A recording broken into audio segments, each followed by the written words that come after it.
সকল বন্ধুরা কে কেমন আছেন অবশ্যই কমেন্টে জানাবেন। যেভাবে চারিদিকে বৃষ্টি হচ্ছে পশ্চিমবঙ্গের বাইরে থেকেও যারা আমার ভিডিও দেখছেন তাদের কাছে আমার অনুরোধ, আপনারা সবাই সাবধানে থাকবেন এবং সচেতন থাকবেন। কারণ এই বৃষ্টিতে কত মানুষ বন্যা কবলিত হয়ে আছে, কত মানুষের ঘরবাড়ি ভেসে যাচ্ছে। সেখানে রান্নার ভিডিও দিতে সত্যিই খুব খারাপ লাগে, কিন্তু এটা তো আমার কাজ, তাই রোজকার কাজের মধ্যে ধরেই কিন্তু এই রান্নার ভিডিওগুলো আমি দিচ্ছি। কারণ কত মানুষ এখন খাওয়া দাওয়ার অসুবিধের মধ্যে আছে। তো যাই হোক, আমার কিছু করার নেই। আমাদের যে নিত্য জীবন, সেটাতে তো আমাদের কাজগুলো করে যেতেই হয়। তাই এই রান্নার ভিডিওটা আমি আপনাদের সঙ্গে শেয়ার করছি। এখানে আমি রুই মাছ নিয়েছি, হলুদ গুঁড়ো আর লবণ দিয়ে ভালো করে রুই মাছগুলো মেখে নিচ্ছি। তারপর সেটাকে সর্ষের তেলে ভেজে রাখবো। এই রান্নাটা কিন্তু আমি দুভাবে করব, দুবার করে করব। কারণ এই রান্নাটার নাম রুই মাছের হরগৌরি। রোজকার ঝাল আর ঝোল খেয়ে যদি বোর হয়ে গিয়ে থাকেন, তাহলে অবশ্যই আমি বলবো যে এই মাছের রেসিপিটা একবার ট্রাই করতে। মুখে কিন্তু স্বাদ লেগে থাকবে।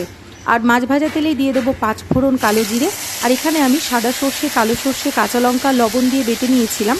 তারপর সেটা আর অর্ধেকটা আমি দিয়ে দিলাম হলুদ গুঁড়ো, আর বাকি অর্ধেকটা আমি পরে অ্যাড করব। মশলা থেকে যখন তেল ছাড়তে শুরু করবে, তখন কিন্তু মাছগুলো আমি এইভাবে এক পিঠ এর মধ্যে বসাবো। একটা পিঠই বসাবো, আর একটা পিঠে কিন্তু আমি মশলা লাগাবো না। কারণ তাতে আমার অন্য ধরনের মশলাটা অ্যাড করব, যাতে একই মাছের মধ্যে দুরকম স্বাদ পাওয়া যায়। তারপর এই মাছটা আমি এইভাবেই তুলে রাখবো প্লেটের মধ্যে। আর বাদবাকি যে সর্ষেটুকু ছিল সেটা এর মধ্যে অ্যাড করে ভালো করে একটা গ্রেভি তৈরি করব, সেটাও আমি তুলে রাখবো। ওই কড়াইতেই আমি দিয়ে দেবো সর্ষের তেল, কালো জিরে, 5 ফোড়ন আর একটা পেঁয়াজ বাটা। একটাই পেঁয়াজ বাটা দেবেন, বেশি দিলে ভালো লাগবে না।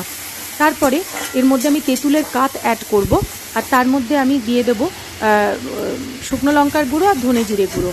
আর তেঁতুলের কাঠটা আমি এর পরে অ্যাড করছি। এর মধ্যে আমি স্বাদমতো লবণ আর চিনি দিয়ে ভালো করে গ্রেভিটা বেশ থকথকে হয়ে আসলে সেটা একটা প্লেটে নামিয়ে মাছের অপর পাশটা এর মধ্যে চাপিয়ে দেব।